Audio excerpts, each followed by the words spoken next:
Үндсэн үед мандатыг хуваарлахдаа хүн амын тоо нутаг дэвсгэрийн хэмжээг харгалзсан заалт байдаг. Хүн амын тоогоор харьцуулбал Улаанбаатар хотын мандат 14 биш 21 байх боломжтой. Эхний хувилбар олонхын дэмжлэг аваагүй учраас өөр шинэ гарц бүхий хуулийн төслийг төвдөн дөрж нарын гишүүд санаачлан боловсруулад байна. Улсын хурлд намын жагсаалтаас 28 гишүүд сонгогддог. Жагсаалтаас сонгогддог гишүүдийн тоог багасгаж хотын мандатыг нэмэгдүүлэх боломжтой гэж үзлээ. Нэмэх ёстой гэдэг нь орон нутагт гэсэн бас энэ төлөөллийг нэмэх юм шаардлага байна гэж ард иргэд яриад байгаа. Мөн түнчлэн одоо намын нэрсэл жагсаалтаар орж ирж байгаа одоо хүмүүсийн чанарын асуудал дээр шүүмжлэх гарсан учраас бас профессионал системийг шүүмжлээд байгаа юм зүйл байгаа тийм. Тэгэхээр хотодч төр хөдөөлж төр энэ олонхын саналаар сонгогддог их хурлын гишүүдийн тоо нэмэгдэх юм шаардлага байгаа нь харагдаад байна. Засгийн газар санд авсан ардчилсан нам шударга хэвслийн бүлгийн зарим гишүүд гарын үсэг зурчихсан. Монгол Ардын нам болон шударга хэвслийн бүлгийн зарим гишүүдийн хувьд зөв зүйтэй санал гэж байр суурь илэрхийлсэн юм а.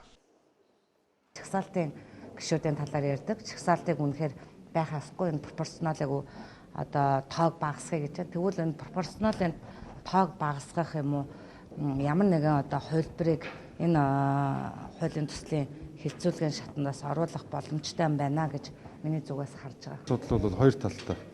Нэгдүгээрт сонгуул болохоос 2 сарын өмнө сонгуулийн хуульд өөрчлөлт оруулж байгаа нь иргэд сонгогчдын итгэлийг бууруулах бас нэг сөрөг талтай.